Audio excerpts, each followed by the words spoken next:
services de l'État sont souvent occupés à d'autres tâches. Et donc, la présence de M. le Préfet me fait particulièrement plaisir. Il n'a pas mis l'uniforme. Merci, Monsieur le Président, Monsieur le maire, Madame la conseillère départementale, Madame Lupez-Jacques, Mesdames et Messieurs les élus, Mesdames et Messieurs, je voudrais tout d'abord commencer par vous remercier, parce que vous m'aviez informé, c'était le 14 juillet dernier, de cette belle initiative. Vous avez eu la délicatesse de me suggérer de répondre à votre invitation. Et remercier également Monsieur le maire pour l'organisation et Monsieur le président de l'association pour l'organisation de cette manifestation. Aujourd'hui, nous honorons à travers ce parcours de mémoire des héros.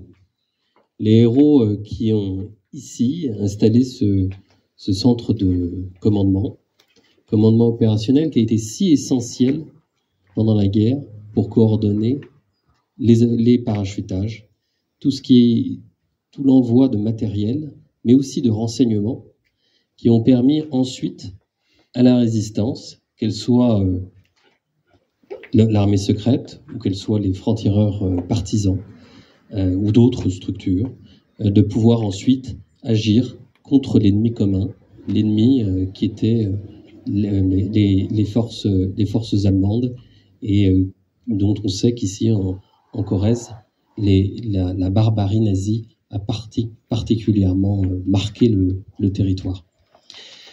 Alors souvent, on a l'image d'une résistance, d'abord les maquis, armes à la main. En vérité, il y avait aussi derrière toute une infrastructure, avec des gens qui ont consacré leur vie à la liaison avec ce qui restait de la France et qui était alors à Londres. On a tendance à croire que cette activité n'était une activité, on va dire, une activité de support. Pas du tout. En vérité, il suffit de relire les écrits, notamment de tous nos résistants, et en particulier, je relisais récemment la biographie de Jean Moulin par Cordier. C'est une activité qui était extrêmement dangereuse. Émettre des ondes pour envoyer des messages vers Londres, c'était prendre le risque que les Allemands puissent intercepter les lieux de diffusion de ces messages. C'était une intervention immédiate des forces allemandes et intraitable. Bon nombre des résistants sont morts pour avoir fait ces seules activités. C'était à tel point que des véhicules allemands parcouraient la France pour essayer de détecter ces activités. Donc il faut honorer la mémoire de tous ces résistants qui ont eu le courage de mener ces actions si essentielles pour la résistance. Je veux aussi leur rendre hommage parce que ces résistants, il y avait dedans des enseignants, il y avait des ouvriers, il y avait, vous disiez même, des pâtissiers boulangers, il y avait des agriculteurs, il y avait des étudiants, il y avait des maires aussi qui ont participé à la résistance. C'était toutes les couches sociales, tous unis dans un même combat, celui de sauver la France. Et cela doit nous ramener à ce que nous sommes, à nous interroger. Et nous, qu'aurions-nous fait dans ces circonstances?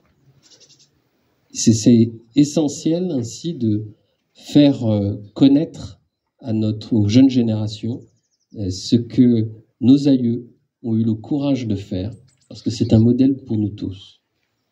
Cette histoire, elle fait partie de nous, on doit en être fiers. Les résistants étaient des héros. L'histoire parfois réaffleure de temps en temps, c'est le cas par exemple en ce moment. C'est l'occasion de relire les écrits des témoignages des résistants c'est l'occasion de laisser aussi toute sa place à la recherche historique, objective, fiable, recoupée.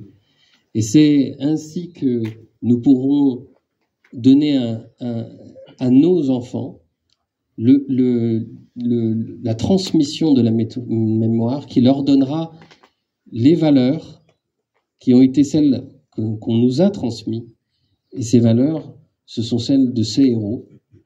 Encore une fois, beaucoup d'inconnus qui vont réapparaître en quelque sorte au grand jour grâce à ce parcours de mémoire et pour lesquels constituent des modèles. Donc merci beaucoup pour cette initiative et espérons, comme le disait Monsieur le maire, par l'emplacement de ces panneaux, de nombreux jeunes pourront redécouvrir l'histoire de ces héros. Merci beaucoup.